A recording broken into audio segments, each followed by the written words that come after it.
Tonight's matchup features two quarterbacks who will be trying to lead their team to victory. It's Roethlisberger's Steelers going up against Palmer's Cardinals.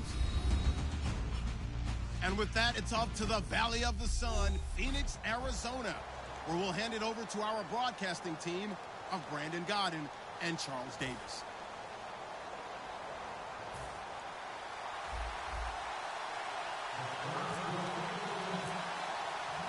On to get us started now, the kicker, Chris Boswell. Gets strapped in. It's just about time to get the part. And in hindsight, probably should have stayed where he was, as he'll only get back to the 16-yard line.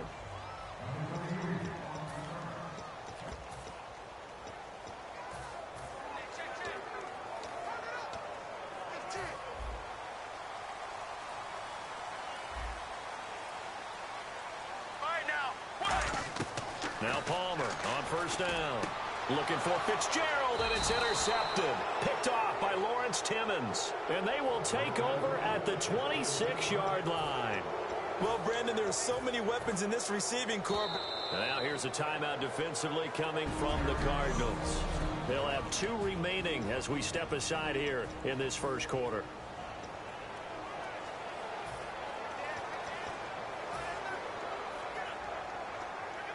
And a great spot to start this drive from here.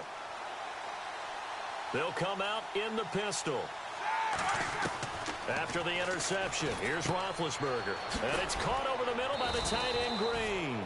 And he's brought down. Give him 10 yards on that one, and that'll earn him a fresh set of downs.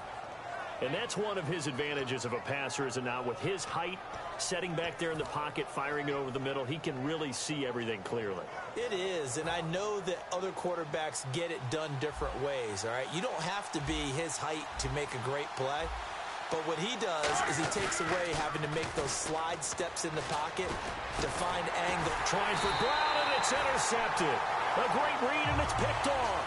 And a big turnover there as his guys will get the football back. There's a reason that quarterbacks hate to see Patrick Peterson on the other end, isn't there? That's because they feel like they should be throwing the football or handing it to him. He looks like an offensive player, but he plays the corner as well as anyone in the league.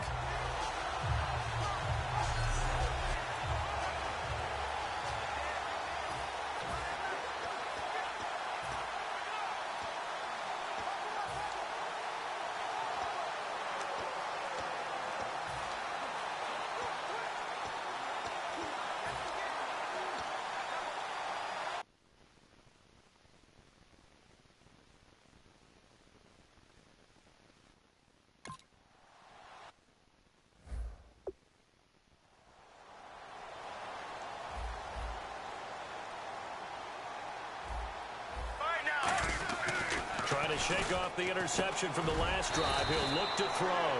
And this is Michael Floyd, complete. It'll be a gain of 9, and it'll be second and about a yard to go for the first. That was a nicely run slant route, and what the receiver's trying to do is make the defender think he's going upfield for a deeper route, and then breaks it off, usually after about 3 to 4 steps, and cuts towards the middle of the field. And now what he's trying to do is use his body to keep the defender away from the football and give the quarterback a really nice target. To throw is Palmer. Pressure gets to him, and down he goes. Back at the 4-yard line. Well, if an offense is going to throw the ball on this part of the field, any pass rusher will tell you that's his favorite part. Gets a chance to get after the quarterback. It's almost like a reverse red zone. They can create points using their defense, and this time they take their man down. Caught on the left side, Fitzgerald. It's a gain of 7, and it'll be 4th down. I think that call was made not so much to try and get the first down, although they would have taken it if they could have gotten it, but to give their punter a little bit of space and try and help out their defense. Yeah, they got the safe completion on 3rd. And how about this one now? In their own territory, a gutsy call. They're going to go for this on 4th and a yard. Just a 1-yard pickup on the play, and they're able to pick up the conversion here on 4th down. It's a results-oriented business, and the result here is a first down. But my goodness, that has taken a huge chance on 4th down, especially that deep in your own territory. But they made it pay off. Snap count through the defense off. 5-yard penalty.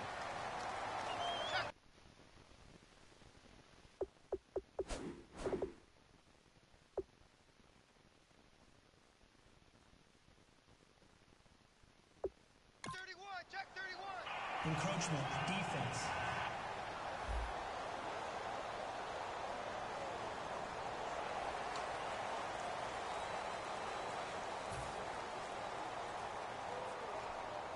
Now the Steelers put a stop to the action with a timeout defensively. They'll have 2 remaining as we step aside here in this first quarter. Now hold everything here. We're going to get a timeout by the offense.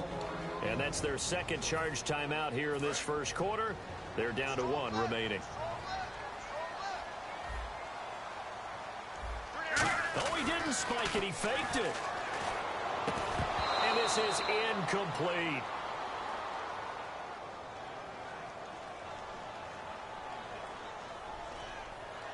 Holding offense.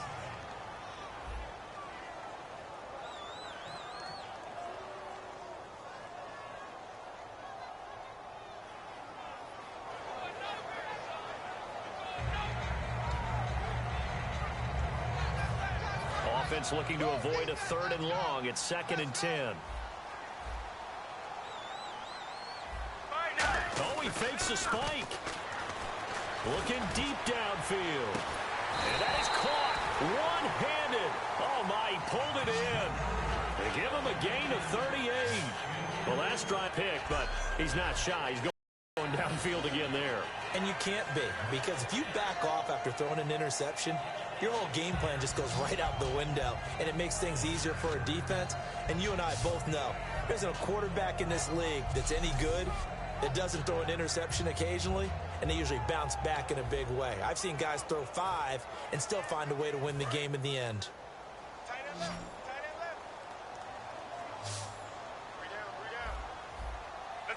Oh, he didn't spike it. He faked it. And no escaping this time as he'll go down. They got him for a sack.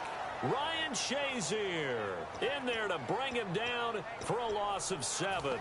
Man, he got in there so quickly, Charles. What could the offense have done to adjust and account for that? But what you're hoping is that you figure out and you see and get a clue that maybe there's going to be some pressure coming at you, and you change the blocking schemes. Maybe you go to max protection. The biggest one is maybe you bring your running back in to try and keep you clean. But in that case, that didn't happen.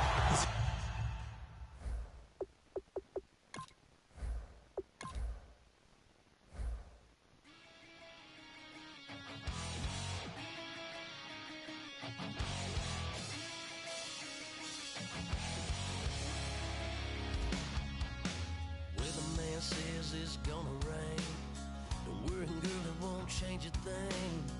Yeah, we still got plans tonight. We're gonna keep the rain shine.